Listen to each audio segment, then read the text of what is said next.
6 was on the bottom, now we running this. Grind hard when the load gets heavy. The money was slow, but now it's steady. You boys is not ready.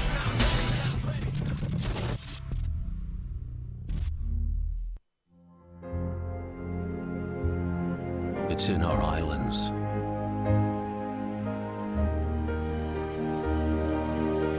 And our waters.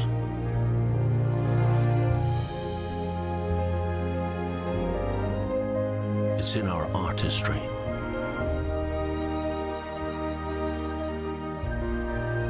And across our land.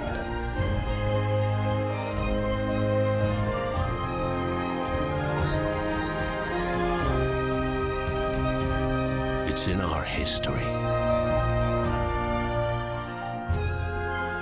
And our cities. It's in all our stones that stand. It's time to come and find it. It's time to come and feel it. Scotland, a spirit of its own.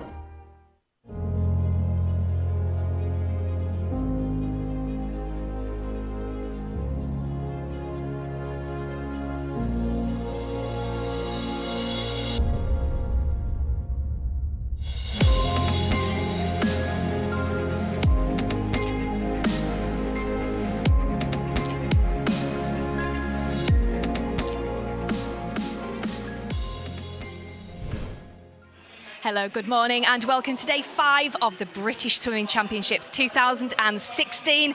What an amazing 4 days we've had so far already. We've still got today left and of course tomorrow. So this is the place to bring you exclusive access to see all the heats, all the finals. Then we've also got interviews with swimmers who may have taken British titles this week, as I'm about to introduce to you. So make sure that you stay tuned for the next 2 days, Saturday and Sunday, so you don't miss out on this action as it unfolds. So our hashtag for the event, in case you don't know, is BSC16. Let us know who you are supporting, which swimmers have swum well for you this week, what you've enjoyed watching the most, and what you're excited to be watching later on today. Now, last night was one of the most anticipated races of the entire competition, the men's 200-metre breaststroke. Andrew Willis storming to victory and getting that fantastic qualification time as well. Now, I'm delighted to say that he's actually with me for that selection time we're going to be talking about in the studio. Welcome. Thank you. How are you feeling? Fresh face today? You're looking good for it.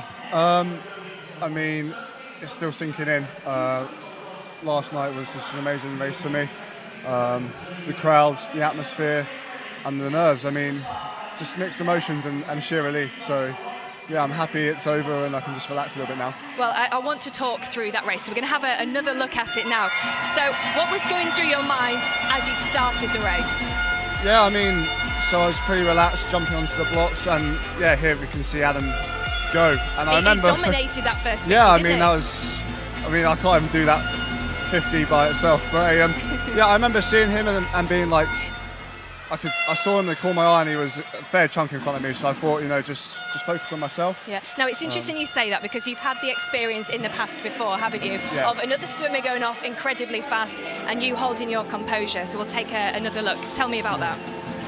I mean, I saw him, and I've been in that situation before, and I've got my own race plan, and I thought, I'm going to come back strong, and I didn't want to rush, I didn't want to overwork my stroke and use too much energy, so I really knew that I was just going to have to pick it up down the third length.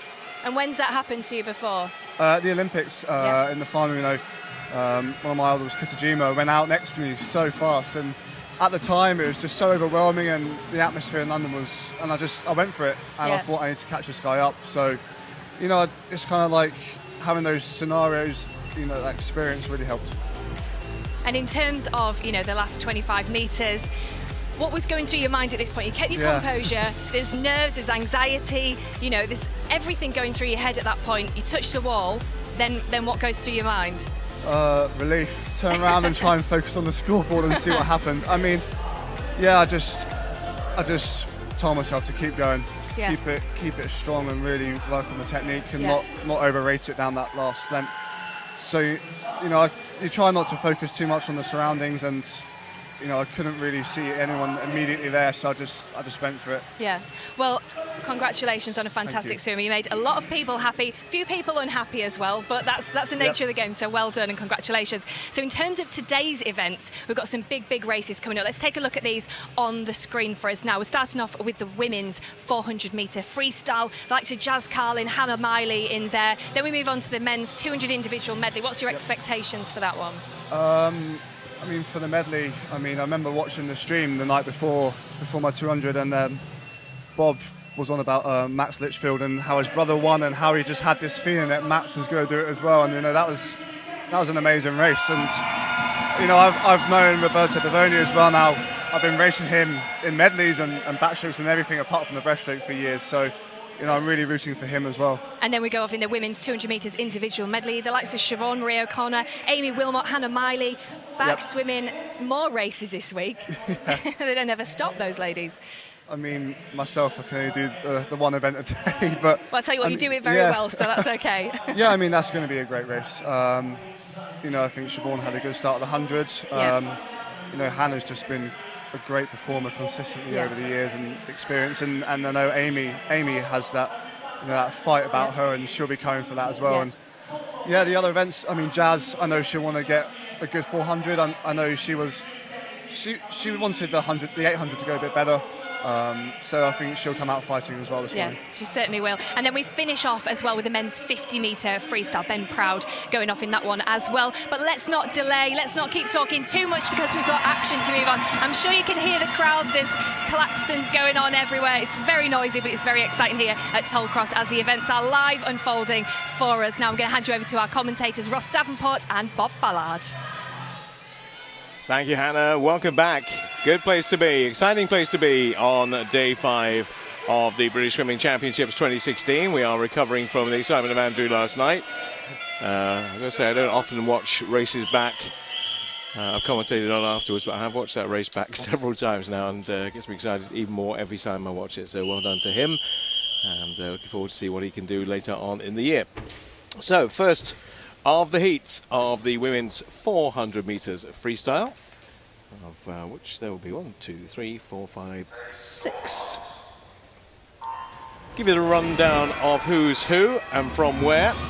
Rosin Ramsey of Warrender in 1, Jessica Podger of City of Bristol in 2, Eva Vickery of City of Coventry in 3, Emily Large. We've talked a lot about her this week. Wonder how far she can go inside her personal best, because she pretty much had every time she swum this week. In 4, 5, Jessica Thompson of City of Aberdeen. 6 is Neem Hofland. Haven't seen her for a couple of days, but she was very prominent early in the competition. 7 is Phoebe Griffiths of Ellesmere College, and Sophie Smith of St Thomas in lane 8. Good morning, Ross Davenport. Good morning, Bob. It's such an exciting day today. The highs of that 200 metres breaststroke from last night. It's great to see Andrew Willis reliving one of his finest moments.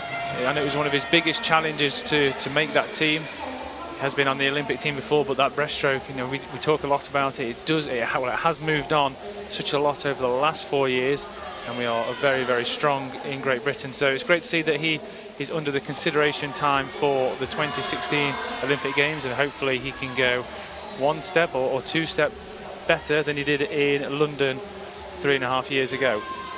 Sophie Smith setting the early pace in the 400 metres freestyle. Of course, 8 lengths of this Tollcross pool, but she's certainly going for it. Emily Large of Newcastle in 2nd place. And just to reiterate how good it is to see Newcastle swimmers back in there again, because they've had a problem with their pool being closed down, threatened to be closed down over the past few years. And I know they've been working very hard in the North East to try and keep that programme alive.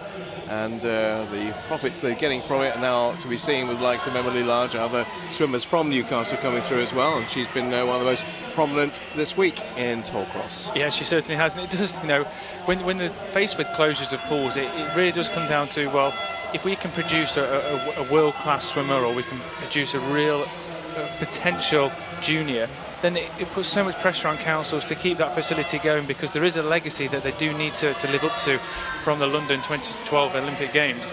And Emily Large, we've seen her so many times this week. Every single time she gets in the pool, she's competing with the very, very best. She made the senior final on the 200 fly, and she comes back incredibly quick over the last half of the event, whatever event she's doing.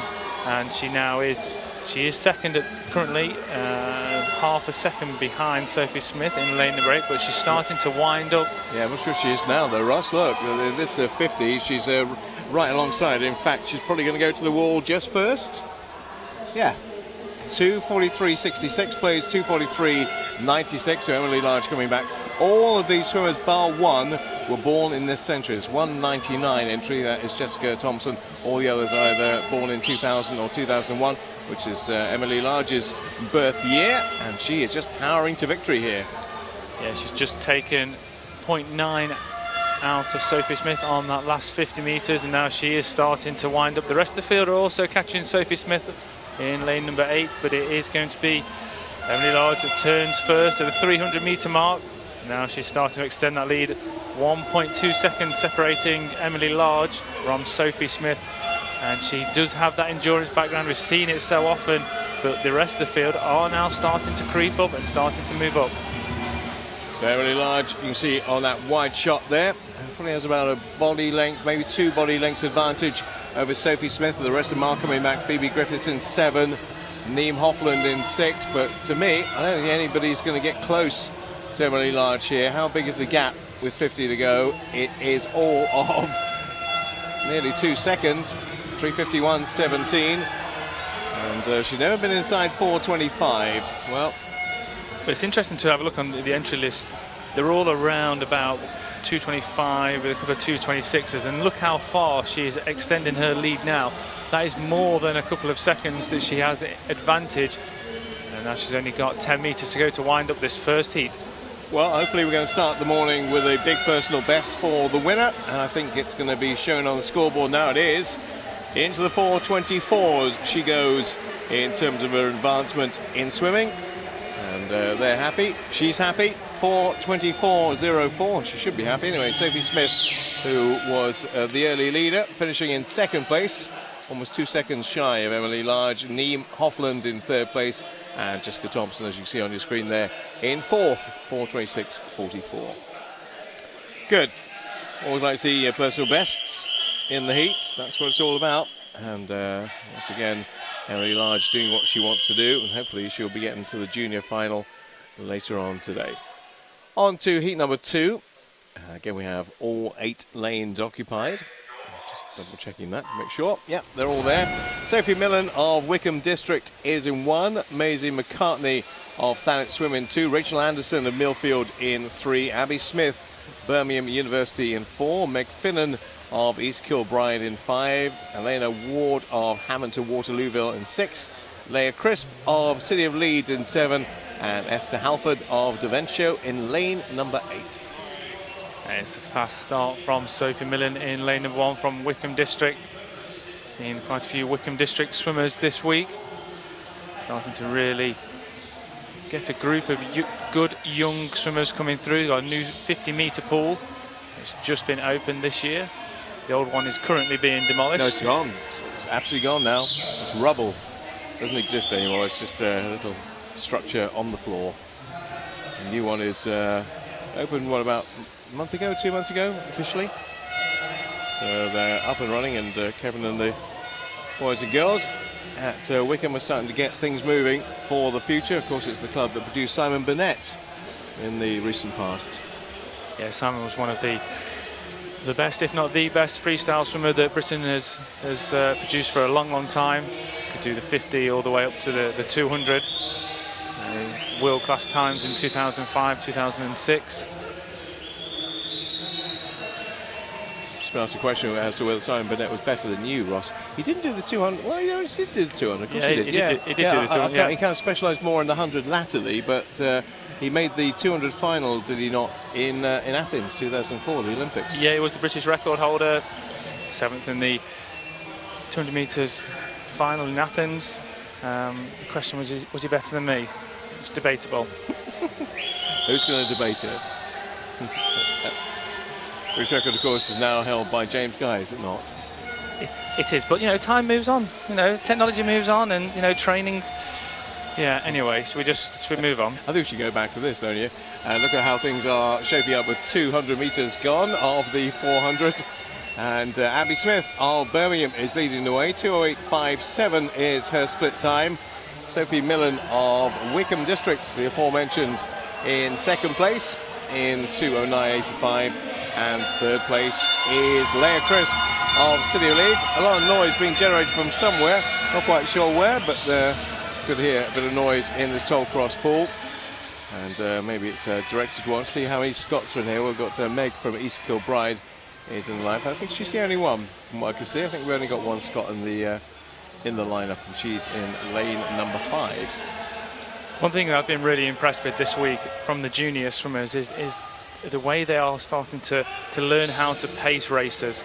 You know, yes, you do get the occasion where the outside burner will go off really quick and gets sucked up and gets involved in the environment and gets excited and flies off. But actually, it's the way that the swimmers are pacing the race and finishing the race really strongly. We can see that now in lane number 5, starting to come through the pack, not necessarily getting too concerned over the opening 200 meters, but starting to wind up, starting to increase the stroke rate. Also going very well in lane number 7, Leah Crisp from City of Leeds.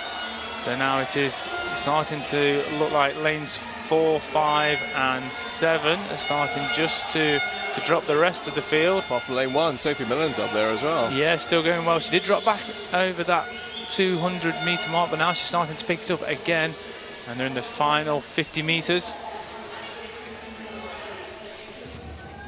Looking like Leah Crisp at the moment, but only just at the moment, because it's very tight between 1, 2 and 3, and it's going to come down to the extension of those arms and the kicking of the legs as to who's going to get the finish. It looks like a straight head-to-head between lane number 5, Meg Finnan, and Leah Crisp in 7.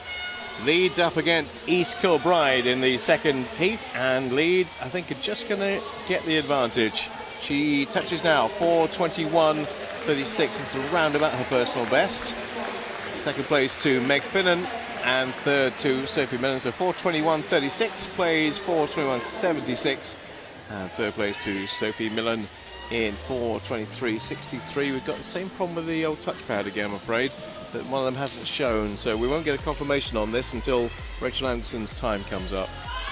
So big improvement from Leah Crisp on her entry time of 4:24.3. She's gone 3 seconds underneath, and you can see her finishing now, finishing really strong. There she goes, hits the wall. She's going to turn around and see that improvement on her entry time by a good 3 seconds. Do now have a time for Rachel Anderson, and it pops her in third place. Here it comes. Oh, it doesn't? I'll give it to you then. It was a 4:28, I believe. Yeah, just flicked up on the screen, but she was third.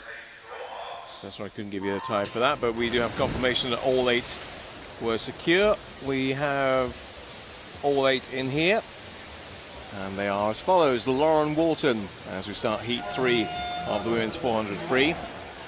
She's from Loughborough. Megan Bowen and Mount Kelly in 2.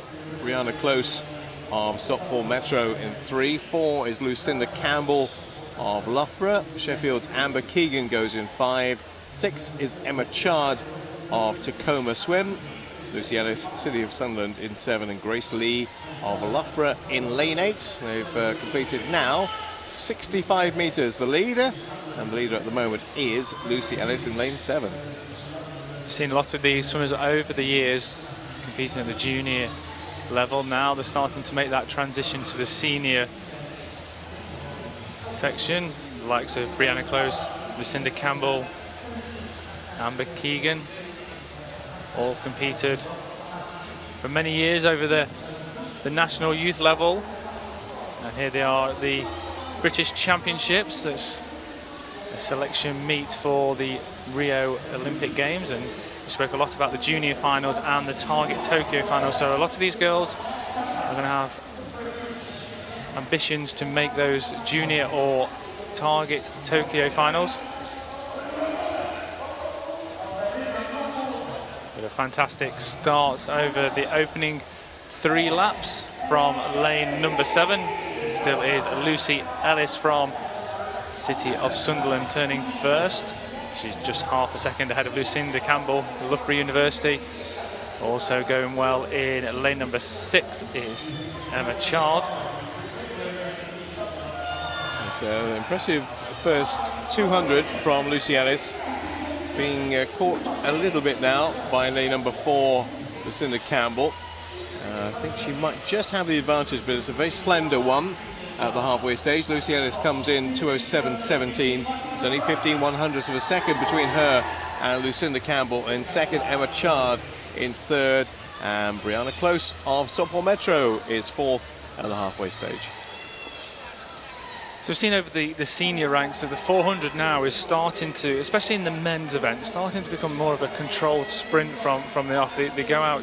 If you look at somebody like James Guy on day one, who was under world record pace at the 300-meter mark, he attacked it so strong, went out in 1:49, 4 seconds off his best for the 200, and then tried to really use that endurance to finish it off over the last 1 to 200. And the junior level is just all about learning how to pace that, learning how fast you can go out, because what you don't want to do is you don't want to really overrate it down the first 50 to the 100 to get yourself out in front, and then that makes up pay over the last 100. So you've got to be controlled, you've got to be, you've got to keep your stroke length, and this is what's happening in lane number 4. Lucinda Campbell been out there in the front, so has Lucy Ellis, but Lucy Ellis is just hanging on to second now as Lucinda Campbell starting to wind it up a little bit. Also coming back incredibly strong is Emma Chard in lane number 6. Need 1:06 last 100 to beat her personal best for 4:20, and looking good. She has looked very good for the last 150 and taking control of the front of this race. Don't think anybody's going to head her.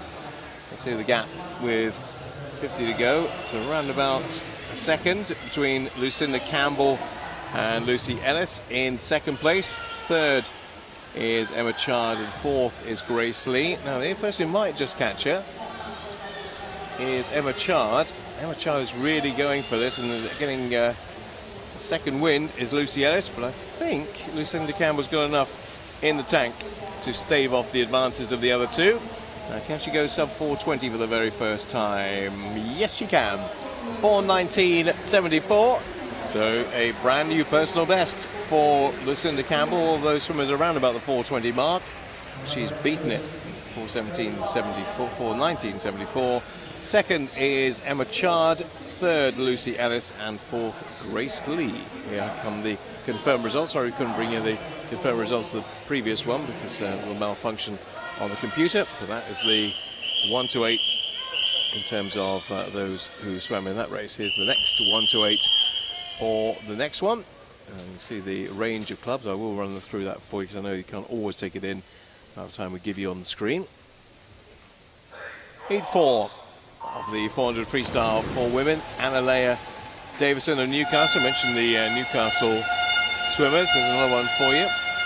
City of Sheffield represented by Isabel Grant in 2, Catherine Greenslade of Preston in 4, another Sheffield swimmer, Abby Houston in 4, Georgia Coates of City of Leeds, good to see their revitalisation as well in lane number 5, Burnley with Katie Reynolds in 6, Aisha Thornton of Loughborough in 7, and Hannah Featherstone of the Sedgefield Club in lane number 8. They've completed the first 15. We have joint leaders at the turn. It's Abby Houston and Hannah Featherstone. Yeah, it looks like all 8 girls are certainly half a second of each other. Very, very tight opening first 50 metres. A wide range of ages, aging from 91 born to 2001 born, so a 10-year spread in this heat number 4. We've seen Georgia Coates this year in lane number 5, or this week, should I say, have a very good competition so far. She's been doing a lot of events in the 400 medley, the 200 freestyle, the 100 freestyle. Now she's trying hand at the 400. It's the outside lanes who are controlling the early part of this race. Lanes 8 and 7 are the ones who are setting the early pace. Hannah Featherstone of Sedgefield was leading at the last turn. Aisha Thornton going with her in lane 7, waiting for the centre lanes who are ones with slightly quicker PBs to start getting into the frame. Georgia Coates is getting there. Abby Houston now getting there, but they're still behind Aisha Thornton, who's taken over the front of the race from Loughborough. Hannah Featherstone in second for Sedgefield, and then comes Georgia Coates and Abby Houston in third and fourth. But it's still pretty much all the front 5 or 6 in a line. There's very little to choose between them at this stage. Just look, it is Aisha Thornton from Loughborough University, the oldest swimmer, born in 91, competed for Scotland at the Commonwealth Games in 2014 in this very pool. So she'll be in very familiar surroundings. Also starting to really wind it up is Georgia Coates, just 7/100ths of a second behind. And we've spoke a lot about her this week, and she is an endurance athlete. She does come strong over the last half of the race, and you can see that clearly now. She's working this third 100. We talk a lot about whether it's a 200, it's working the third 50, whether it's a 400, working the third 100, and that is exactly what she's done. She's had a nice controlled first 200 meters. Now she's starting to put the foot on the pedal, starting to put the afterburners on, and she's starting to lead the rest of the field behind. Yeah, it's a lovely smooth stroke as well, isn't it? She's not putting a great deal of effort in, not visibly anyway. She's making all the things work. The arms are working, the legs are working at the right kind of rate, and that lead is increasing with virtually every stroke for Georgia Coates. Looking excellent, actually. Catherine Greenslade in 3 is going into the wall probably next. She is just ahead of Aisha Thornton, and 4th place Abby Houston. So 3:11.22 split time for Georgia, who's looking for her personal best, which at the moment stands at 4:18.12. Well, she's on course to get inside that. Also coming back really well is Catherine Greenslade from Preston in lane number 3. It's looking incredibly strong from Georgia Coates.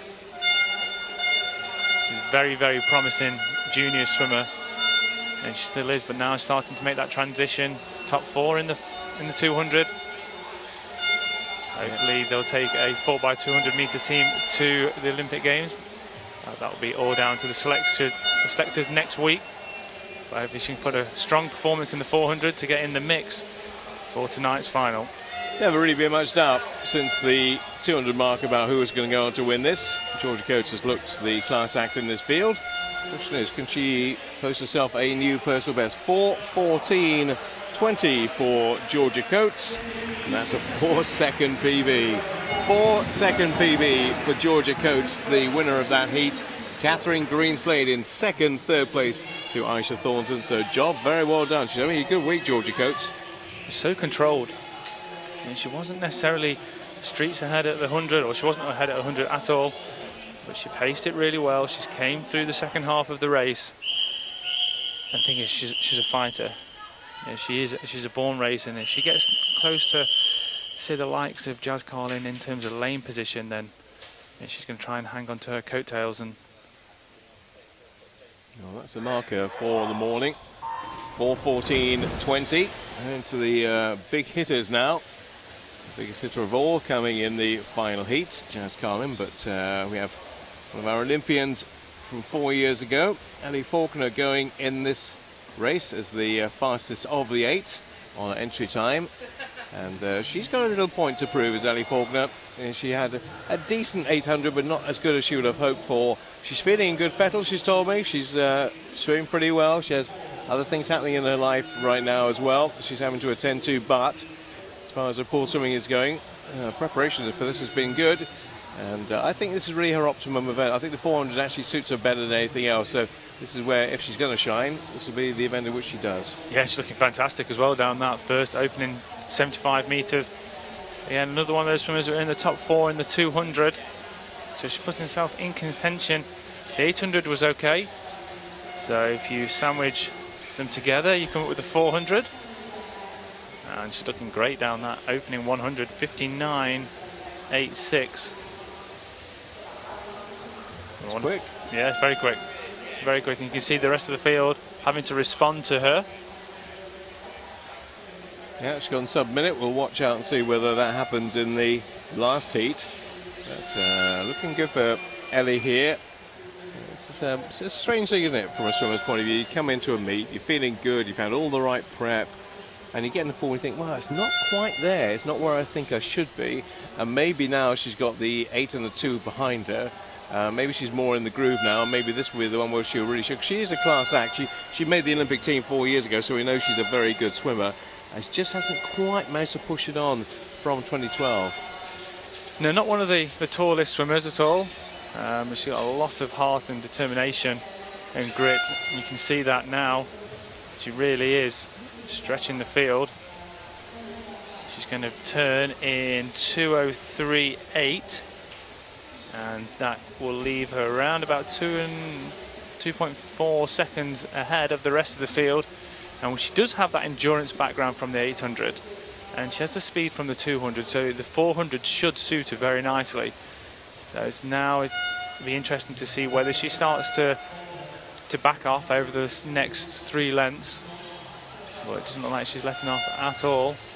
She wants to reserve as much energy now for tonight's final.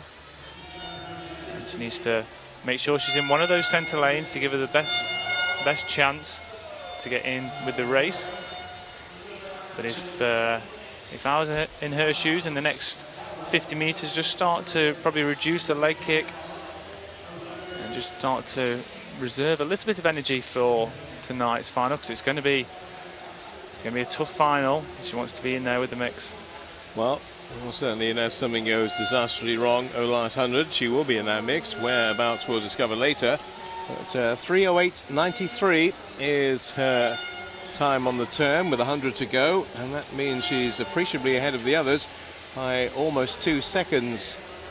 Second up in terms of the 1,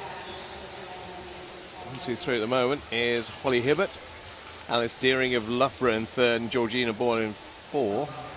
Now, what is she going to do? Is she going to switch off here when she comes back this time? Is she going to? She must know, she will know, so she turns around, what the gap is between her and the rest. Is this where she just kind of not glides in, but certainly just goes from 100% to 90% to 80%? It doesn't look like it. It doesn't look like it at all, and she's got great skills as well. Great turn, good rotation onto the wall. Like I said, she's not one of the tallest swimmers, but she's still getting 6-7 metres off each turn, which is a hard thing to do, especially on a 400. On the last turn, you've got 7 turns. To be able to go 7 metres is great.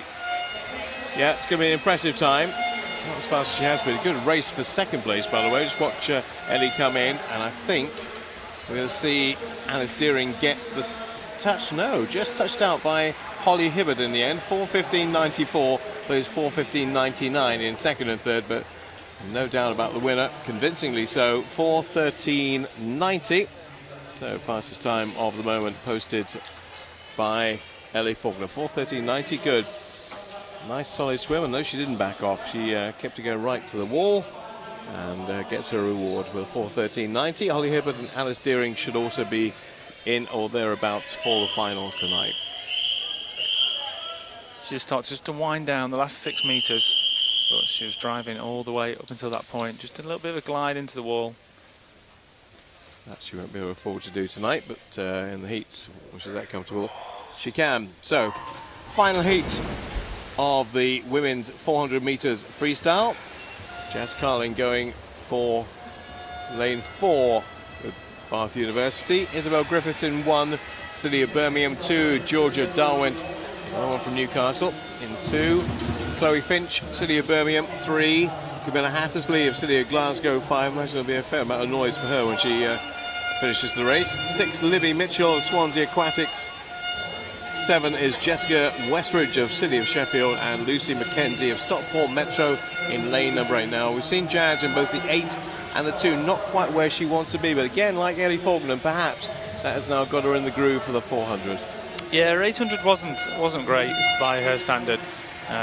She did win the 200 on day number 2. And, you know, she is swimming okay. She would have liked to swim a lot quicker on that 800. But I think even by her own admission, she actually said she was very tense. She felt the pressure, and hopefully now she can kind of take the restraints off her and really let it fly on the 400. But I think her best event is the 800. It's a little bit longer. She just can take a little bit of time to wind up, but she's very, very strong over the 400 as well. So if you are tense, Ross, in that kind of environment, how does it manifest itself in the race? When you stand on the blocks and you feel the pressure and you feel like you're getting yourself tense, you just don't. It doesn't flow. And like anything in life, when anything flows, it feels so much easier and it feels so much better. As soon as you start tensing and you start trying too hard, it's a difficult phrase to use when you say, "Oh, I tried too hard," because well, yes, you've got to try try, 100%. But you've got to be controlled. You've got to keep your stroke length long. You've got to be the most efficient you can be. And as soon as you start to tie up, and you get tight, your efficiency goes out the window. And on an 800, you only have to be 1 or 2% out, and that is a huge amount of time. And that's what happened. She got a little bit tense and probably over-revved it down the first 50, which can have a huge effect, not on the last 50, but over the last probably 200-300 of the event. So it just looked very tight. She looked low in the water. It's not her usual rhythm on the 800, but she won the 200. Hopefully the relay team can be in consideration for selection. Hopefully she can be in consideration for selection on that. And she should just come into this event tonight and just be really kind of relaxed. Yes, things haven't gone well for her so far, but she's got a chance tonight to put that right.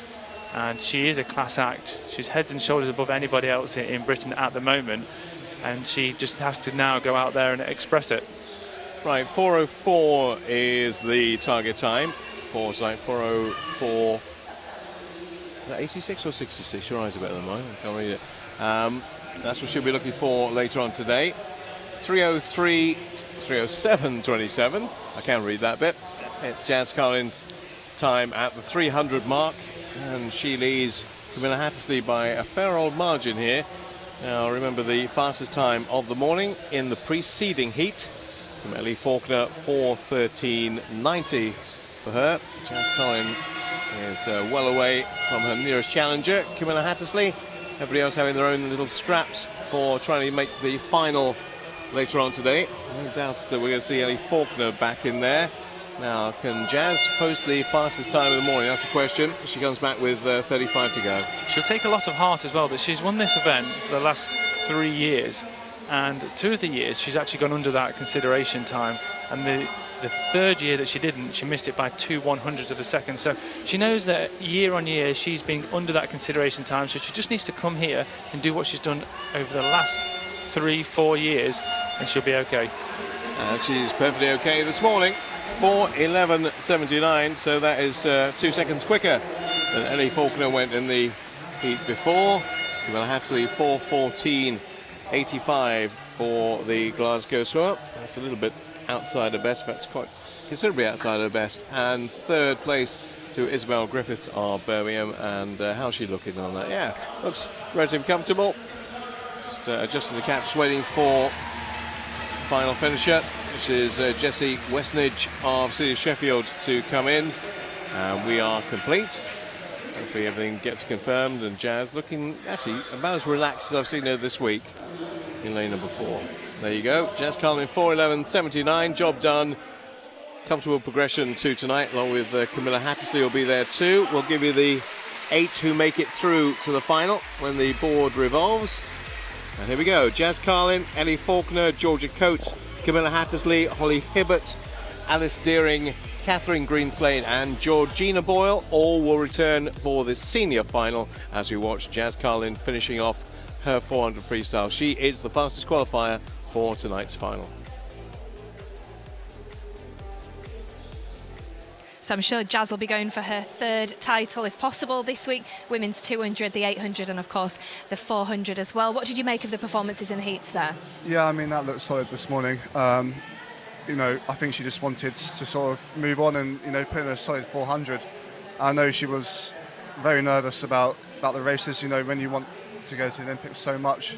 Yeah. The nerves and the tension in the call room. I know myself, I could feel my heart pounding. As you can speak firsthand. Yeah, I felt my heart pounding up through my head, and it's like, that looked solid this morning for her. Yeah. Now, what was it like for you last night, just quickly, in the call room, behind the scenes, nerves, anxiety? What goes through your mind at that phase? I mean, I was just trying to keep relaxed. I mean, I could feel my heart racing, and, everyone's got their game face on, and, I just tried to keep myself to myself. And, yeah. It's tough. I mean, I try not to look at other people and just really going through what I need to do. And, yeah. Everyone's trying to look at each other and, game face head, on, game psyching face, each little other smile, and it's tense in there. It certainly is. Now we're going to move on next to the men's 200 metres individual medley.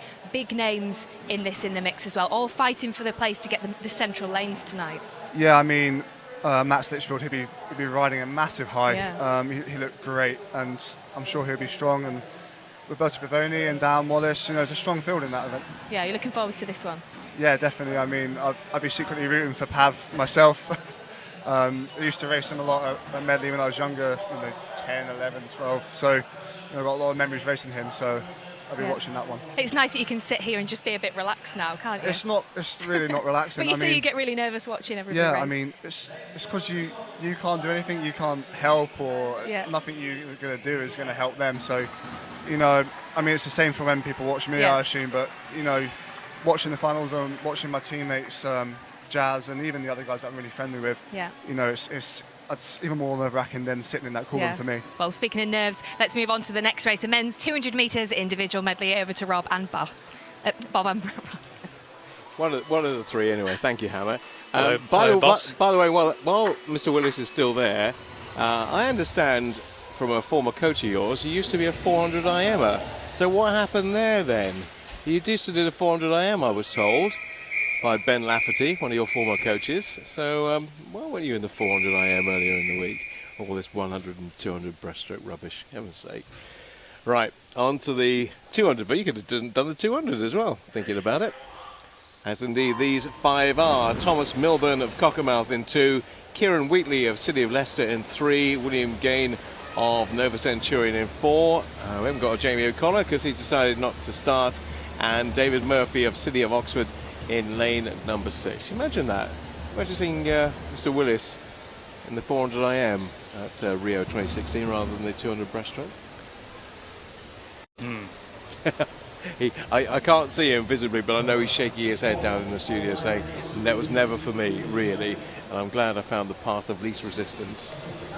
So you can call me boss from now on. I can call you boss, and you can call me Rob. Yeah. And you can call me Al if you want.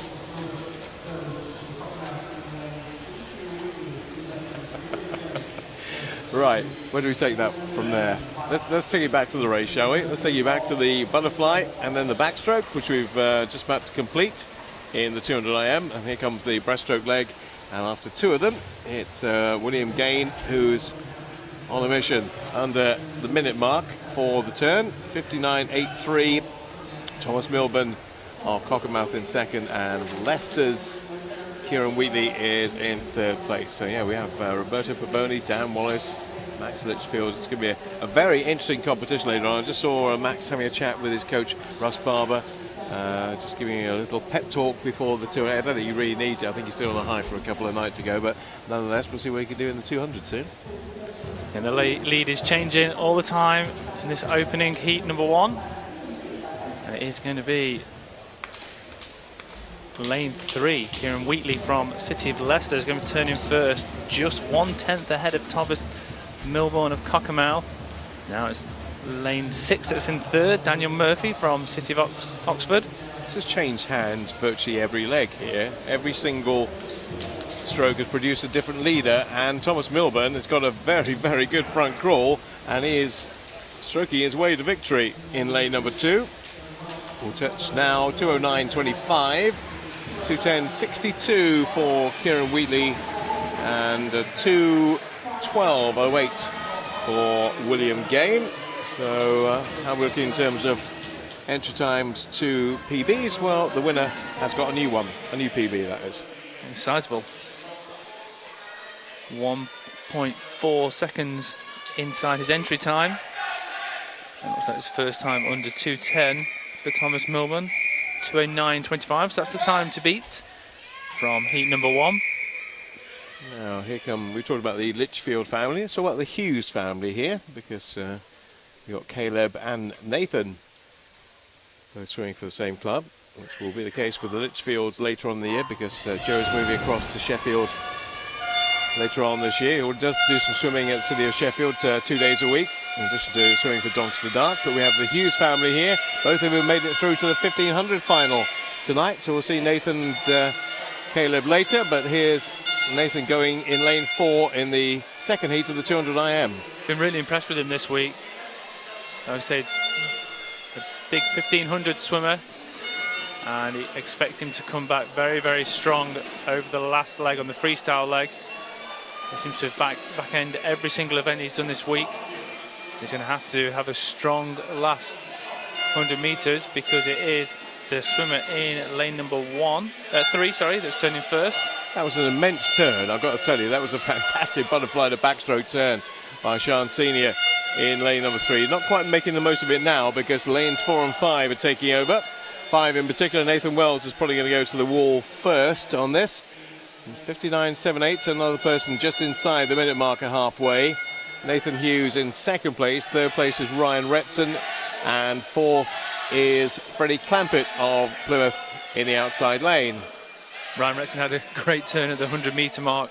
He used that underwater keyhole pull on the breaststroke and he was flying. And you can see him now, he looks like he is neck and neck with Nathan Hughes, so he's just slightly ahead. Let's come up to the final turn. It's going to come down to the freestyle leg. Who's going to take this heat number 2?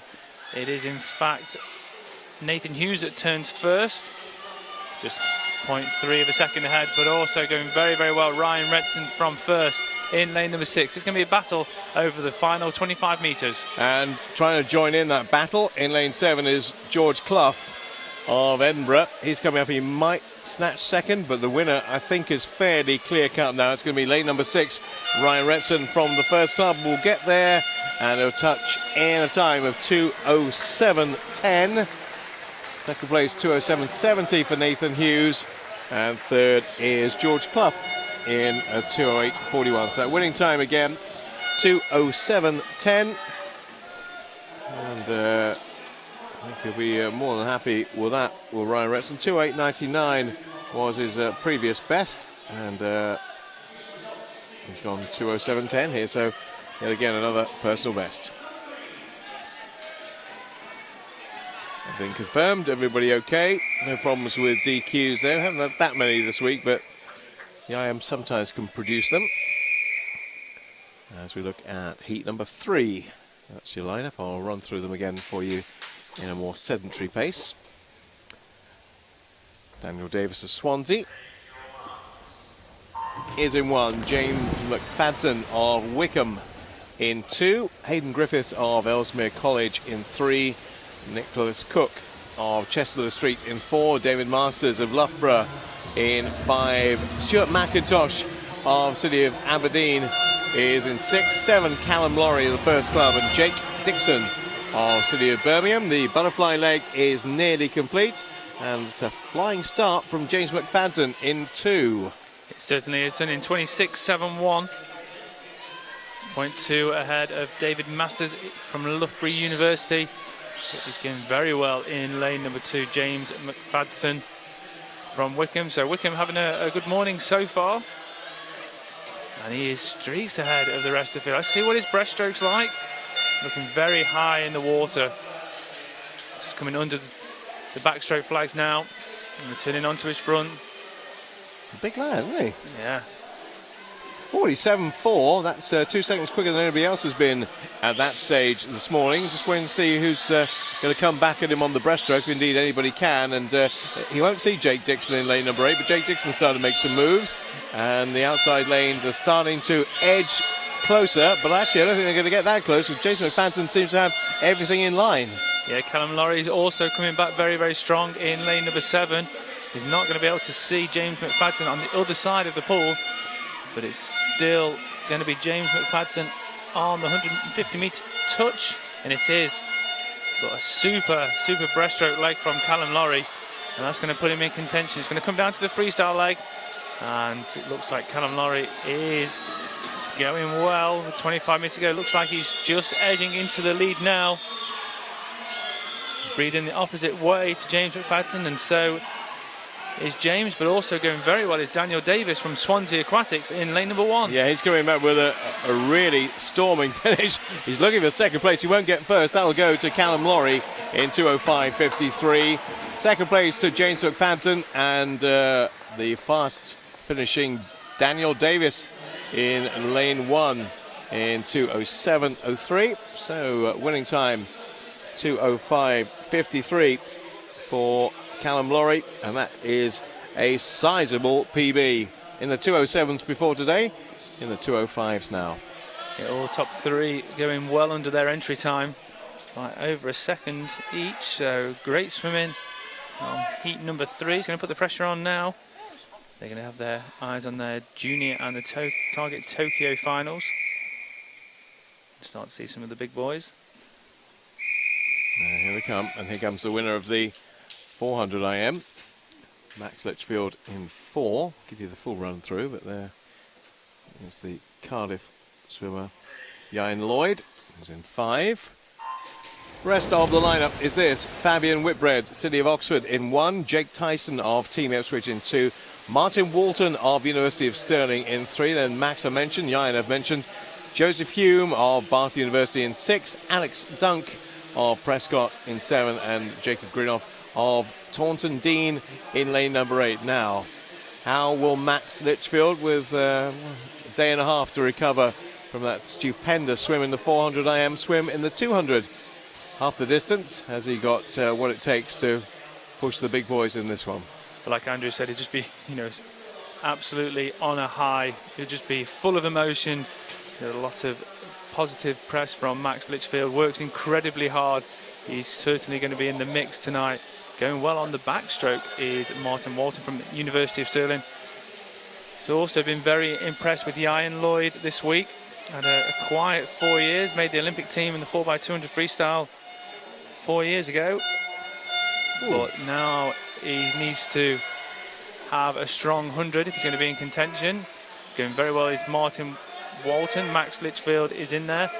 This is where you start to see Ian Lloyd moving through the field. Yeah, who's got the best breaststroke? 4 of them basically came off the wall together there on breaststroke, so we'll get a chance to see who has the best of the breaststrokes here. It looks to be Ian Lloyd. They've been working very hard on that down at City of Cardiff. I think some people have written Ian off as not going to be the man to fulfil his potential, but he's still got time, still very young, and he looked very good on that breaststroke. Max Litchfield second.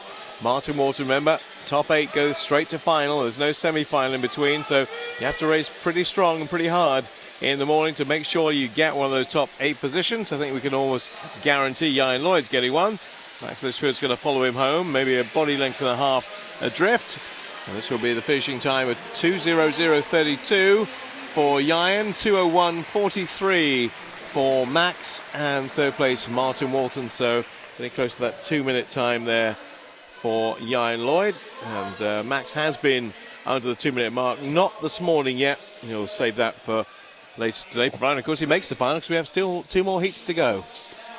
Yeah, look very comfortable from Ian Lloyd. He says he's got a strong breaststroke, but he's got a really strong freestyle leg. Don't want to come off the breast to freeze turn next to Ian, because he does have that Paris on the freestyle. A good 400, a good 100 earlier in the week, so the 200 tomorrow. Some big hitters to come here, including Roberto Pavoni of Loughborough, Brodie Williams from Millfield in 1, Lewis Smith, University of Stirling in 2, Jarvis Parkinson, Doxter Darts in 3, Mark Zoranek of Edinburgh University in 5, Duncan Scott of the University of Stirling in 6, Sam Horrocks of City of Manchester Aquatics goes in 7, and Ealing's John Britton in lane number 8. Now this should all be about Roberto Pavoni against the clock, but we've had so many surprises and upsets this week, I don't want to make that prediction particularly. No, Duncan Scott swimming incredibly well. He turned second in 25.57. Sam Horrocks, seen him on the butterflies already. He's got great skills, great underwater, and he's actually turning first, Sam, in lane number 7. This is where the race starts to unfold down the back half of the backstroke onto the breaststroke. And Roberto Pavoni moving up through the field. Might even be leading at the 100. Probably going to get to the wall just first. He does. 56.28 is his turning time, the halfway split. Mark Zoranek in second place, Duncan Scott in third, and fourth is Sam Horrocks. Remember, only 8 could qualify straight through to final, so they're going to have to swim hard this morning, because there's a couple of decent times already posted. Mark Zoranek trains out in Florida. He's tracking Roberto Pavoni every single stroke. Looks like it's neck and neck on that camera angle. Let's see on the scoreboard who touches first with 50 metres to go. It is Roberto Pavoni, Loughborough University, just 1/10 of a second ahead. Now it's going to come down to the freestyle leg. Both these boys good on the freestyle. Mark was a member of the 4x200 European junior team that won gold a couple of years ago. So finishing off, can anybody go sub 2 minutes this morning? That's the question. 2-minute barrier not breached yet. Can either of these two, Mark Zoranek or Roberto Pavoni, get under 2 minutes? Not quite. 2:00:33. So on a par pretty much with the previous one. Crocodile's happy. Give me a sandwich and make it snappy. And Roberto Pavoni in second place, 2:00:69. Third place to Lewis Smith. So those two should be back. So the top two should be back quite comfortably. There's still one more heat to go yet, and that's around the 2 minute barrier. 2:00:33, 2:00:69 will be a comfortable qualification for tonight. Right, now that's an interesting one coming up now. What are we going to see from Dan Wallace? We haven't seen the best of Dan Wallace this week in any respect. So maybe this is his time to shine. Certainly the 400 IM, he was well below his best. Xavier Mohamed's having a decent week, and Joe Litchfield, Max's younger brother, goes in this. So the 1 to 8. Dominic Poling of Brighton, followed by Joe Litchfield of Doncaster Darts in 2. Xavier Mohamed, City of Cardiff in 3. Dan Wallace, the aforementioned, fastest on paper, but hasn't counted for much this week in 4. Tristan Slater of Millfield 5. Fraser Minican of Loughborough in 6. Thomas Payne of City of Manchester 7. Kevin Wallbank 8. So give me your assessment on how Dan Wallace is looking as we get to the 50. It's going to be Xavier Mohamed from City of Cardiff turning first, 1/10 ahead of Daniel Wallace on 25.81. Yeah, Dan's not lived up to his expectations this week. I do wonder whether he's training more towards the 200 metres freestyle. He's a member of the World Championship team that won gold last year. So whether he's really going to start targeting the 200 freestyle, but we'll soon know after tomorrow. But a great swim from Xavier Mohamed. Had a fantastic 100 metres backstroke earlier on in the week, picking up a bronze medal of 54, a lifetime best for him. And he's certainly extending his lead on that backstroke. There's some good things in Cardiff here, Ross, aren't they? I mean, you look at Ian Lloyd's kind of rejuvenation, and we're seeing Xavier Mohamed do. I think quite a few people have written off also, putting in some good performances this week. Yeah, they certainly are. And it's when you get those two swimmers that do similar events that goes head-to-head, it really does push you on in training. But a great breaststroke leg from Dan Wallace, just starting to edge into the lead, and he will have a good freestyle as well. We just mentioned that he was part of that 4x200 freestyle team last year that won gold, and a fantastic leg from Daniel Wallace. So there will be surely one swimmer goes under 2 this morning. I'd love to see that. I'd love to see a couple actually, but Dan Wallace will be aiming for that. Just easing off. Xavier Mohamed starting to catch him a little bit. Are we going to get a sub 2 minute? Go on, go on. No, just slip past. 2:00:72 for Dan Wallace, who was backing off at the end, no doubt. 2:01:82 for Xavier Mohamed. Third place to Tristan Slater. And 4th to Fraser Minican. So those around the 2:00:201 will be in the mix for later on today. Let's once we get the result confirmed, and the result will come up now. We'll give you the confirmed finalists. Dan Wallace, Xavier Mohamed will definitely be in there, and we'll see Roberto Pavoni in there, Max Litchfield in there. Who else has made it through the final tonight of the 200 metres individual medley? The full list coming up right now. Mark Zoranek, fastest. Ian Lloyd, Roberto Pavoni, Dan Wallace, Max Litchfield, Xavier Mohamed, Lewis Smith and Duncan Scott, all returning for the final of the 200 IM tonight. So it's going to be an interesting final for this one. Big names in a mix there. Yeah, I mean, obviously Mark was in first there, but you know the Cardiff guys. You know, Cardiff had a great meet. Ian, Zav. Obviously, Max is in there, Yeah. Roberto Pavoni, down. Wallace looked like he was totally eased off there towards the end. So yeah, it's going to be stacked. Yeah. Now, in terms of your experiences from 2012, it's evident to see you've kind of matured as a swimmer. What have you sort of learned along that journey since London 2012 leading up to Rio 2016? How have you changed as a swimmer? I mean, I've definitely matured. I think, more belief in myself, really. I remember going to Olympics and just being completely overwhelmed. Like, I was in this final with these guys that I had, watched on TV myself and admired, and the home crowd and the cheer. And,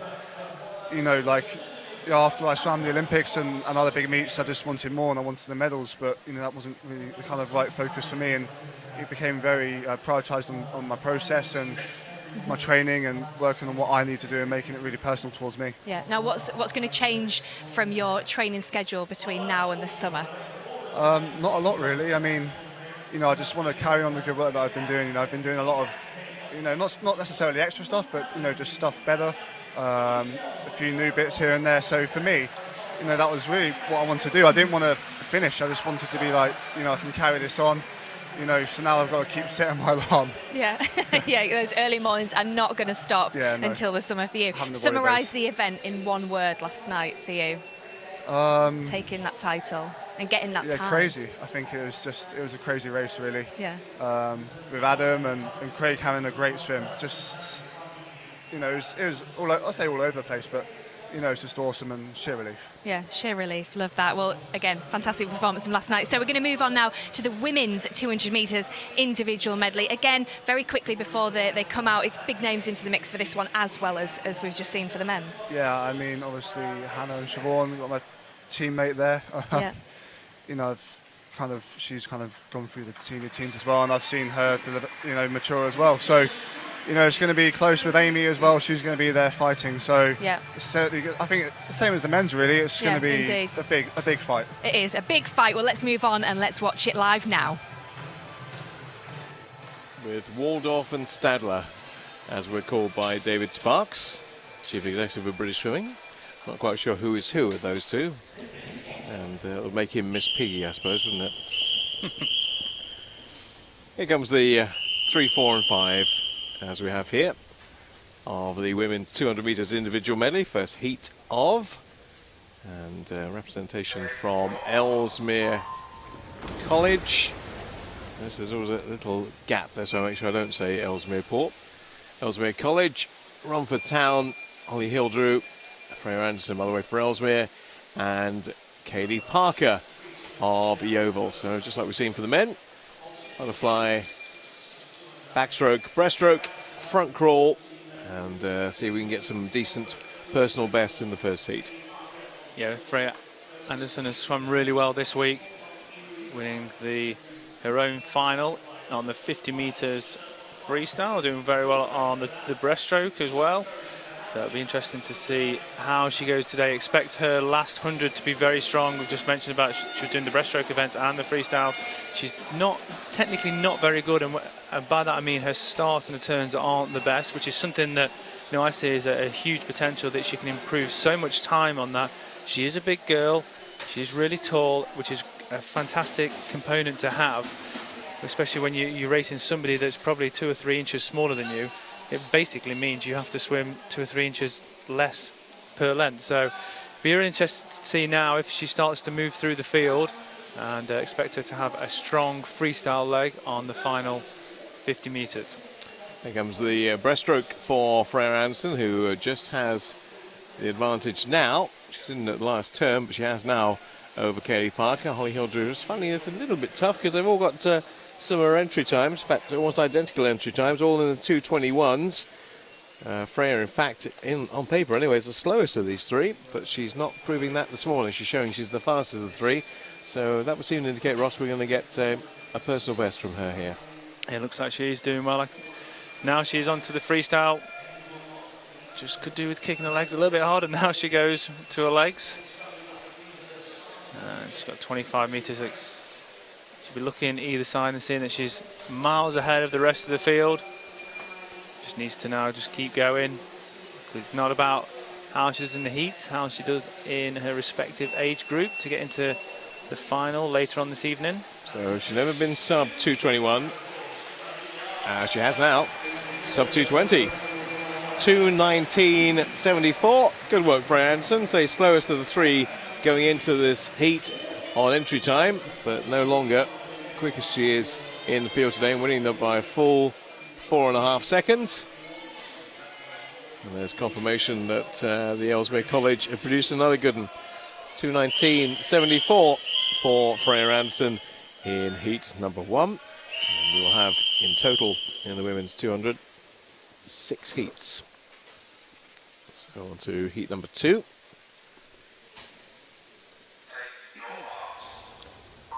Give you the full 1 to 8.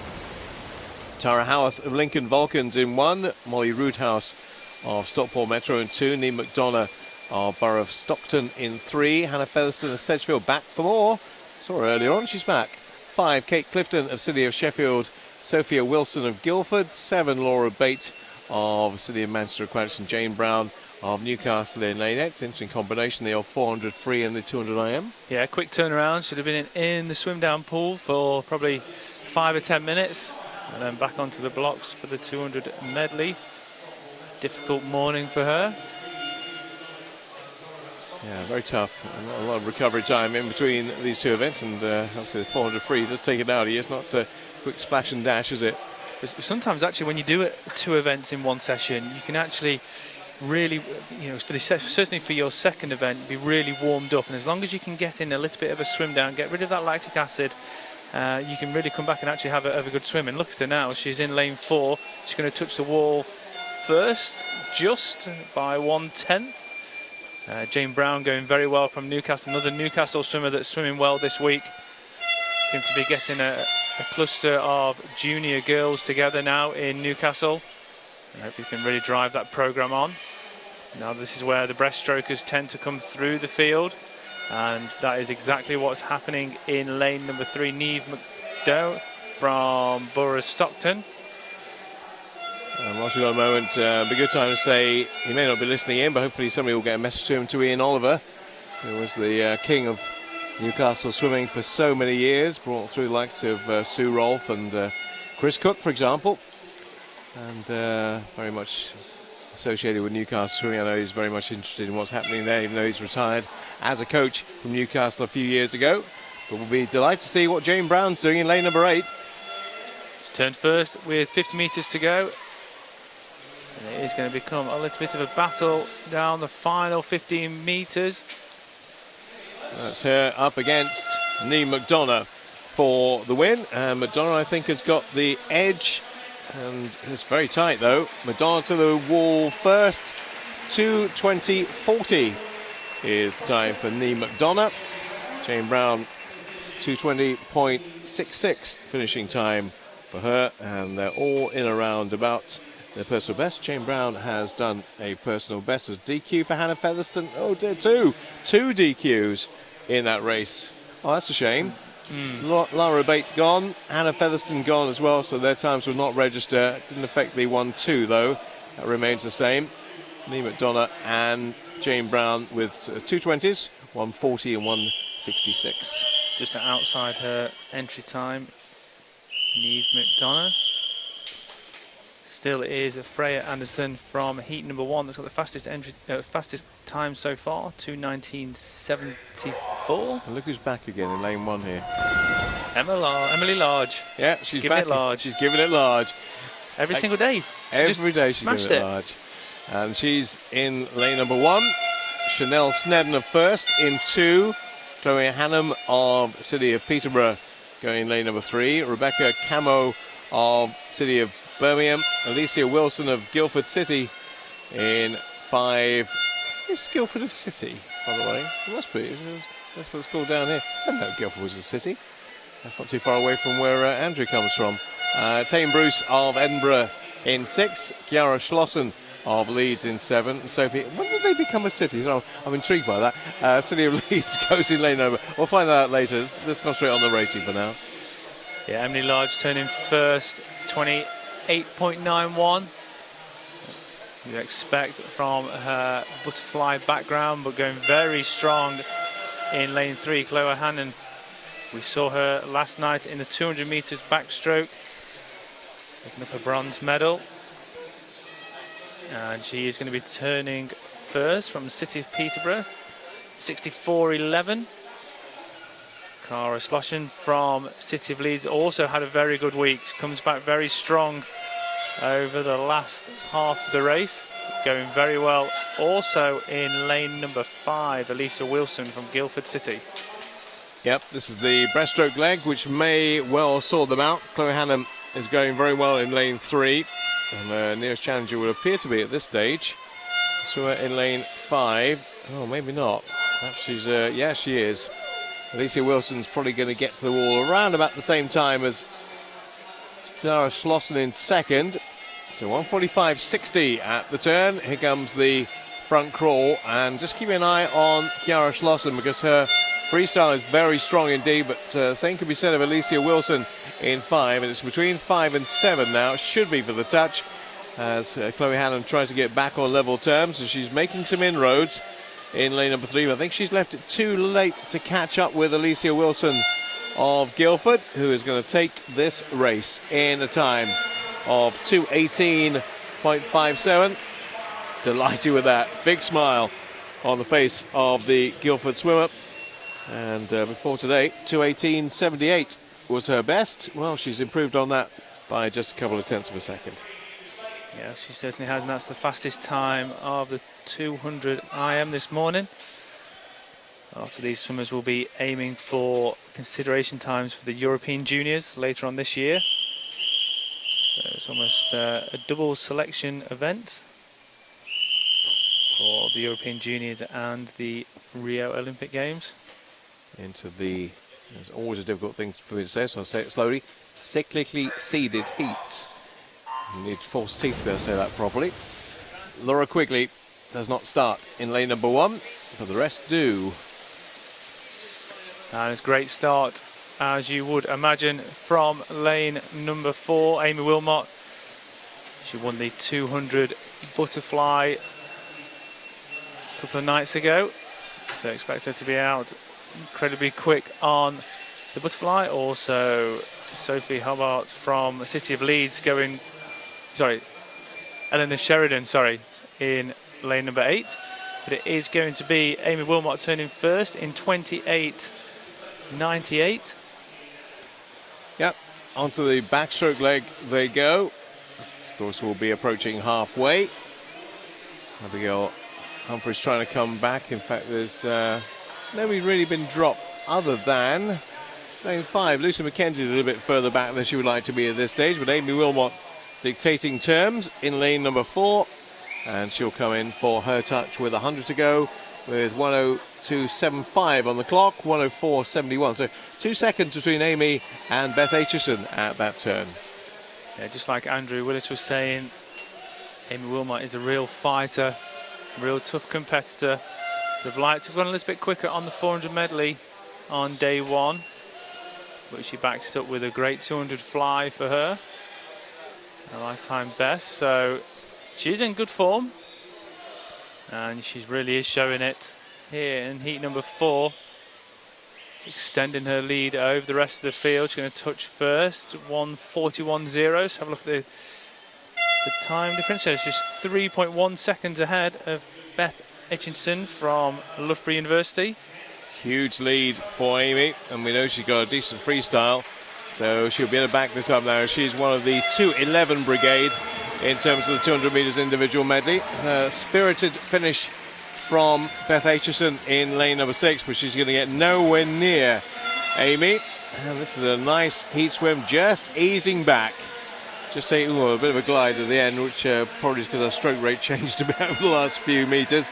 2:13.91. She'll accept that because that's a nice passage and passport, it would seem, to the final later on today. Yeah, commanding victory from Amy Wilmot, as you probably would expect.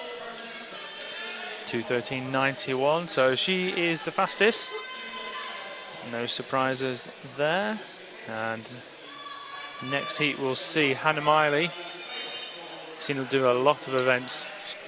Went into the consideration time on day number 1. You can see there on your screen. And then she just seems to have done every single event since then. So this is one of her focused events, shall we say, behind the 400 metres individual medley, so expect it to be very strong. The great thing about the Giri Club right now is it's not a one swimmer club anymore. Our brothers there, and there's quite a few other young swimmers coming through at Giri now, which is brilliant to see. And Hannah obviously has inspired quite a few of them to bigger and better things in one of the smallest clubs in Scotland, and she's trying to show what she can do on the butterfly. Amy Bell of City of Sheffield 1, Constance Dean, Maidenhead 2, Emma Siebrecht of Bath in 3, Abby Wood in 5 for Loughborough, another Loughborough, so Molly Renshaw. And second in the 200 breast the other day. In 6, Kathleen Dawson, Warrington 7, Orla Adams, another Giri swimmer, just to underline what I was saying, in lane number 8. But Hannah should be the class act in this field, though she's been given a good run for her money by Abby Wood in the adjoining lane.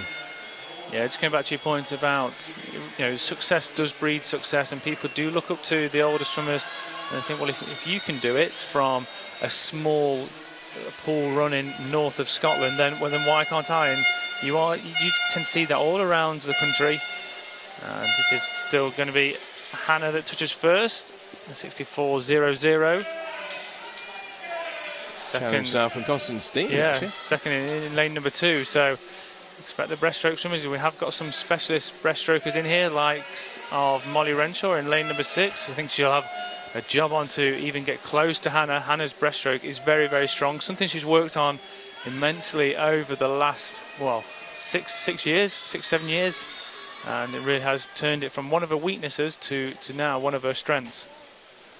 Now, can Constance Dean get anywhere close to Hannah? She's not too far adrift, but it's still a sufficiently big gap that you think she's probably not going to overhaul her. It's about a second adrift, and coming back into the mix, Molly Renshaw, because that breaststroke really did bring her right back into the mix, didn't it? Yeah, she absolutely flew down that breaststroke, and now she's got to finish it off on the freestyle, but this looks very controlled from Hannah. Looking nice and smooth. Breathing every 2. She's going to put her head down now towards the end of the 200 metres, and you can see the final 6 strokes without breathing. Molly does get second place, just 3/100ths of a second over Constantine. So a great swim from the maiden head swimmer in lane number 2. Not quite as quick as the previous heat, but it won't matter to Hannah because she's in that final. Everything is confirmed, and it now is. All 8 swimmers through safely into the finish. Molly Renshaw in second and Constance Dean in third place. Right. Now, Hannah used to be the queen of the pool in the 200 IM. Been usurped somewhat in recent years. The lady in lane number 4 swims for the same club as Andrew Willis, our studio guest today, Siobhan Marie O'Connor. First became aware of her really in 2011 at the World Championships in Shanghai. And she made the Olympic team in 2012 and has never really looked back. We're waiting for her to make that extra step now because she's almost there. And we know this could be a very, very important year for Siobhan Marie O'Connor, who is now the class act in not just this but other events as well. Yeah, bronze medalist from Kazan last year at the World Championships, gold at the Commonwealth Games in 2014. British record holder, and she's just an incredible talent. She's getting better and better every year, and I just love the way she attacks the races. She goes out very, very strong. I've been working hard on the endurance side of things so she can really back that up. A good win last night in the 100 metres freestyle, so she, as a medley swimmer you would expect, has 4 very strong disciplines. See Georgia Coates coming back again, struggling a little bit in lane number 5, but she's done a lot of events this week already, and certainly a lot of events this morning. Been very impressed with Candice Hall in lane number 6, a real good 400 IM on day number 1. It's going to be Candice Hall second, some 1.9 seconds behind Siobhan Marie O'Connor from Bath University. I imagine that lead's going to get bigger now because Emma Day is probably not going to put much pressure on her. Same with Emily Jones. They're swimming their own race, looking to get as close as they can to a time that'll get them into the final. But they can just see that maroon purple cap of Siobhan Marie O'Connor moving further and further and further away. Must be quite daunting. You think you're swimming quite well, and all you do is see somebody disappearing into the distance. And that's exactly what she is doing. The gap is well, it's 4.5 seconds to be precise, not 5, but it's nearly 5 seconds. It probably will be 5 by the time she finishes it off, because she's looking absolutely majestic. Yeah, she looks brilliant, showing her absolute class here. She's about 9 meters ahead of the rest of the field.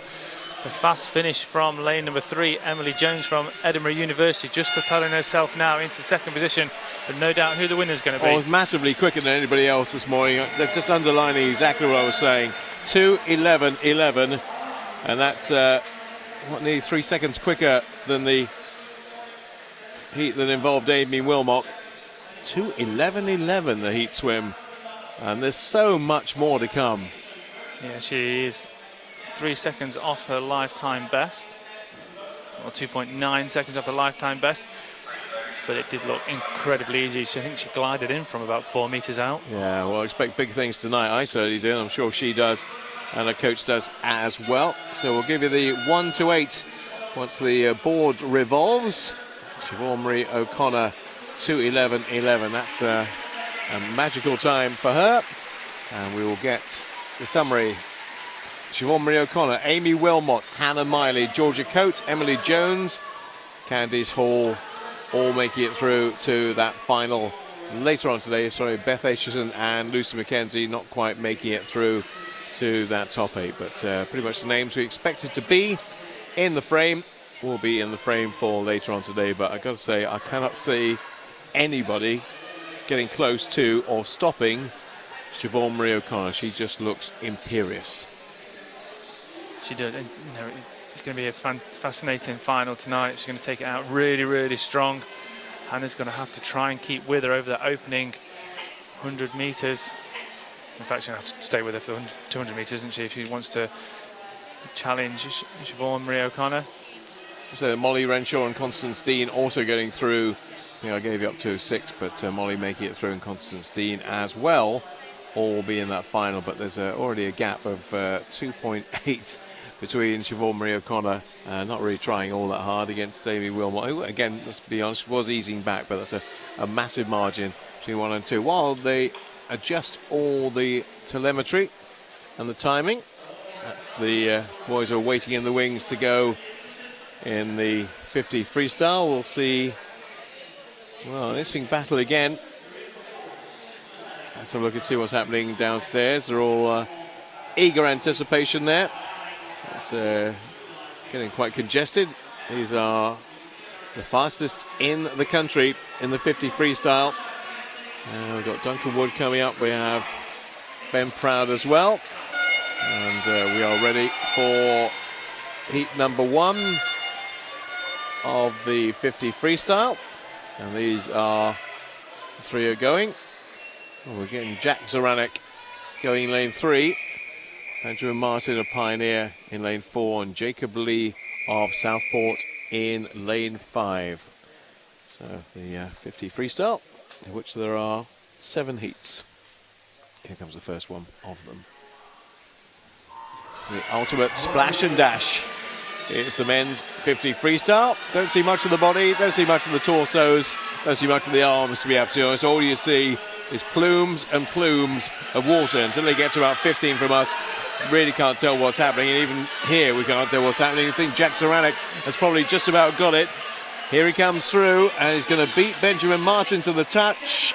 23.78 for Jack Zoranek. There's a lot of people jumping up and down, and quite a few people applauding that from just up the road in Edinburgh, because he has come sub 24 for the very first time. Yeah, a great time. Entry time of 24.29. And she's gone 23.78, so it's a huge improvement over 50 metre. That's, you know, when you talk about these swimmers are swimming faster than 2 meters per second, you can really kind of put that into perspective at actually how much quicker they were swimming there. All 3 of them actually doing PBs, but that was a notable one because it got inside a notable marker. Right, 1, 2, 3, 4, 5, 6 here. Have they all attended? Signed the register. Yeah, here they are. So I've got time to give you all the names because you've seen them briefly, but we'll mention them obviously in commentary. City of Sheffield, Guildford, Aquasulis, Bromley and Millfield, and City of Bristol all represented here. Now again, at 25 metres, it's just a load of splash. And looking at the centre lanes, actually looking at lane number 3, Charlie Pullen is heading the rest of the field at the moment. Charlie Pullen's really stroking this one out, and Charlie Pullen to the wall in 23.80. That is how to dominate a race. Off the start, off the dive, and all the way through, and he has gone sub 24 for the very first time. 23.80. Only one in that field to go sub 24, and that was a real dominant performance by Charlie Pullen. Yeah, it certainly wasn't it.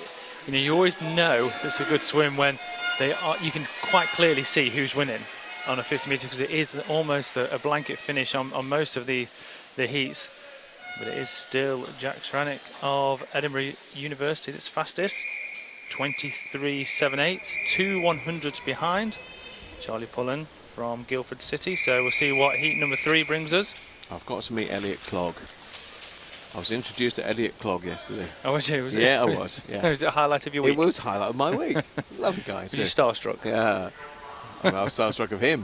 What a great name. I'd love to be called Elliot Clogg. Anyway, he's going in lane 3 for the City of Sheffield. Henry Bland with the entry time is the fastest. He's one of the males from Newcastle maybe we should be talking about. But lane 3, Elliot Clogg is having a very, very good 35 metres. Down below us, James Oxborough is trying to catch him, but this is going to be Elliot Clogg, I think. I don't think anybody's going to catch Elliot Clogg in lane number 3. In for the touch he comes in 23.52. So the City of Sheffield swimmer has given it some. Clogg, that is. You're going to change your name to Bob Clogg. Or Bog Ballard. Yeah. No, great swim. Improved his entry time by 0.2. His finish wasn't great, a little bit too far out, trying to really stretch out and get there, but he can work on that. Now he's got a new coach, Bob Clogg. Yeah, so it's not foggy outside for Cloggy, eh? Oh dear. A sunny day in Glasgow, by the way, in case you're not in the Scottish city. Did you have a picture with him yesterday? What? Did you have a picture with him yesterday? Here goes a joke. What? Why? No, was that? Oh, God, there was another joke coming on along the clog line. No. Okay.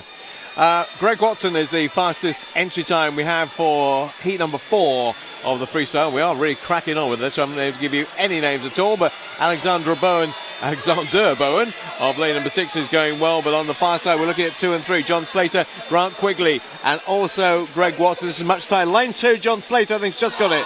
23.15. He has just got it. Greg Watson in second place from Edinburgh, and third is Grant Quigley. So that winning time, 23.15 for John Slater of Plymouth Leander. That is a great swim from John Slater, 23.15. He was next to Grant Quigley, who had the best start, first to 25 metres. Grant Quigley is a really muscular guy, using all that power over that first 25 metres, but John Slater didn't let that affect him. And 23.15, so his entry time was 23.59. Again, huge improvement over the 50 metres. Another product of John Rudd down there in Plymouth. And we know what he's done with Ben Proud, who we'll be seeing soon in this event. And here comes another one. Thomas Fannon of Plymouth going in lane number 4. So there's obviously a lot of speed merchants coming through from Plymouth Leander. Jack Thorpe, Edinburgh. 2 Edinburgh swimmers in 3 and 5. David Cumberledge and Jack Thorpe. So should we be looking at 4? Should we be looking at 5? We should be looking at 3 as well. David Cumberledge has had a decent first 25, but through comes Thomas Fannon. Thomas Fannon's not giving up on this one. Thomas Fannon's going to take this if he doesn't ease up or get overstretched over the last few metres. Thomas Fannon's going to take this. 22.54 for another Plymouth swimmer. So we might have 3 Plymouth winners in the heats here. We've had 2. There's another one. 22.54 Thomas Fannon. Pretty happy with life, because that is, although just outside his personal best, there's a little bit more to come. Yeah, another fantastic swim. No doubt they've got some sprint partners down there in Plymouth that they go head to head. The oldest swimmer of the competition has just been in lane number 7, Owen Morgan. I used to race Owen as a junior. That's how old, mature he is. Do you know, I've seen the footage in black and white, and it's brilliant. Well, you were commentating on your 50th birthday, so... Yeah, I remember it well. I think I do. A nurse told me about it. 2 heats to go. Here comes the 6th of them. Andrew Weatheritt of Loughborough University is the fastest in terms of entry time, but that hasn't counted for much this morning, has it? Lane 2, James Disney May from America, but now, of course, back here trying to qualify in the UK. But lane 4, Andrew Weatheritt of Loughborough University looks fantastic, looks great. Can he clock a similarly brilliant time? It's going to be 22.46. Hello, we've certainly arrived in the 50 freestyle this morning. Not as fast as he has been, nonetheless, but now's not the time to do it. Tonight is the time to do that. 22.46, James Disney May 22.89, and Miles Monroe 22.94, and another inside 23, Richard Schaefer's of Edinburgh. Yeah, great swim from Andrew Weatheritt, Loughborough University, 22.46. 0.4 of a second ahead of second place, which is around about 0.8, 0.9 of a metre. So a great swim. A great swim from him. Technically not great, but it's all about the power that he produces. Do you and have his to be tall in the lad. 50? Do you have to be that technical in the 50? No. Is it? No. Well, you have to certainly be. You don't have to be. It's more about brute force and power. But you have to be efficient. If you're not efficient, then you have to work incredibly hard. One more to go in the 50 freestyle. But basically, Bob, you've got no chance on the 50. You do have to have some technique. Oh dear. Oh well. Maybe I'll have to pursue another career if I can find one. Right, Ben Proud, what have you got for us? Second in the 100. He's going in lane number 4. Aaron Rickhouse of Plymouth. So we've got the two Plymouth boys in 4 and 5. But this is all about Ben Proud. Forget the others as far as the winning of this race is concerned. Ben Proud is on a mission. Ben Proud wants to do something very, very quick. And he's easing up into the wall. Wow. 21.65. Wow. Good morning. 21.65. That is... Now, just checking the times here. That is a He's done a British record. Yeah, a new British record. He's just done a British record in the heats. Wow, that is something. Ben Proud showing exactly where he's at with the 50. A new British record in the 50 freestyle. Take a bow, Ben Proud. And that is 0.19 underneath the consideration time for the Rio Olympic Games. We'll have to do it tonight.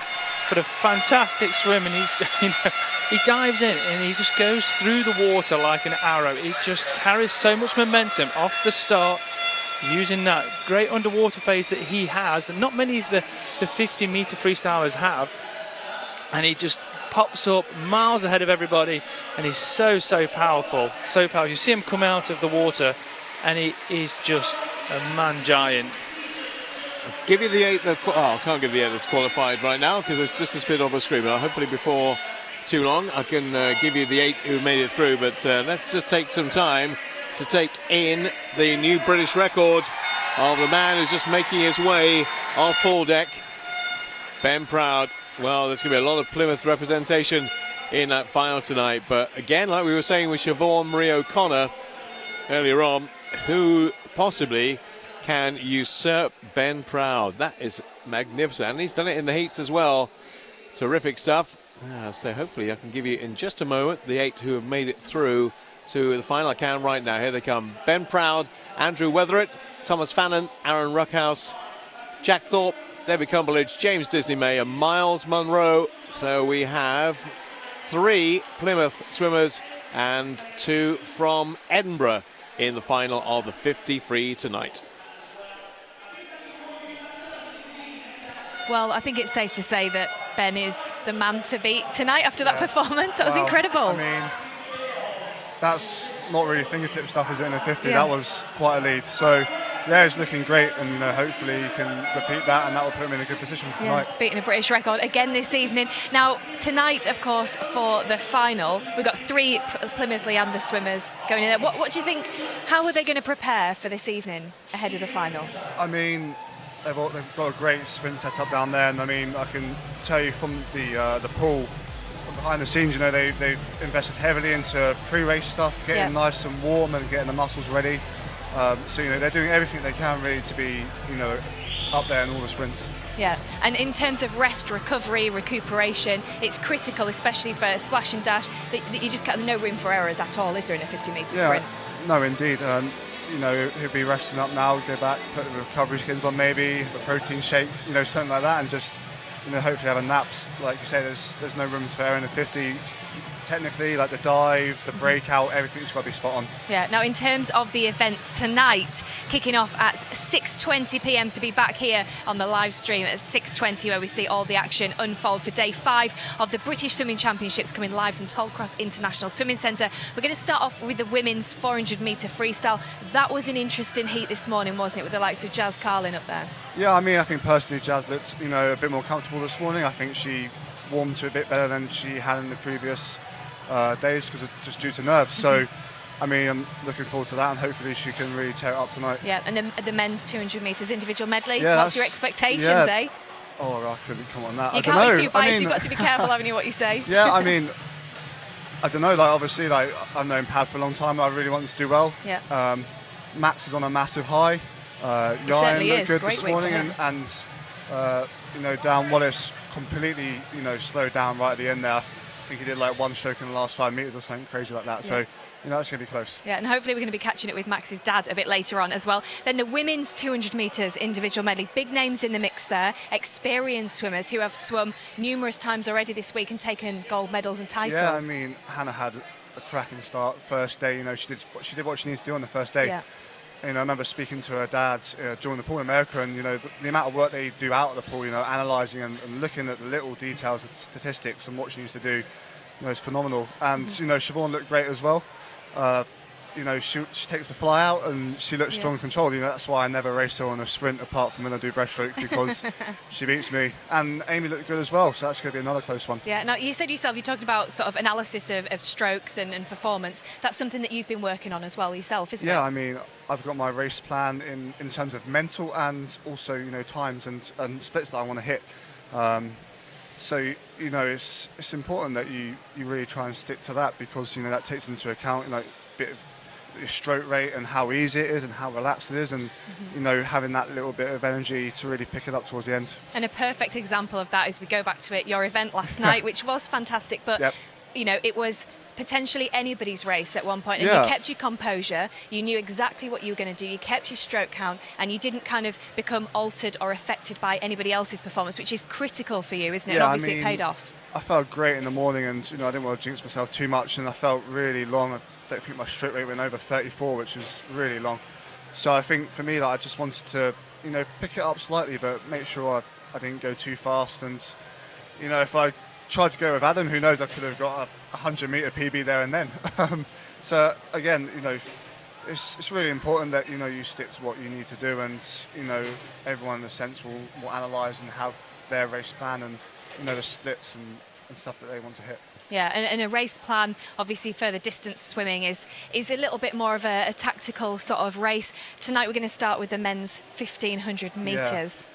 I mean, that's a long way, isn't it? I mean, not fancy doing that yourself? No. I mean, I always feel really bad. I mean, Jazz, she works her heart out, and you know, every day she's in the pool, and we get out before her, and she's still in there doing the meters, and you know. So 1,500 metres tonight is going to be pretty intense. I mean, it is, and you know, I think there's a lot of the Loughborough guys in there, and Kev Renshaw's group, so it's going to be a tight one as well. And I know Dan Fogg will be going for it, and Jack, who's obviously Jack Burnell, who's done the open water qualification standard as well. So they'll all be going for it tonight. Yeah, and then we finish off. So we start off with the men's 1,500 metre freestyle. Then we move on to the women's 400 free, the men's 200 IM, the women's 200 IM. Finish off, as we just saw, the heats there of the men's 50 metre freestyle.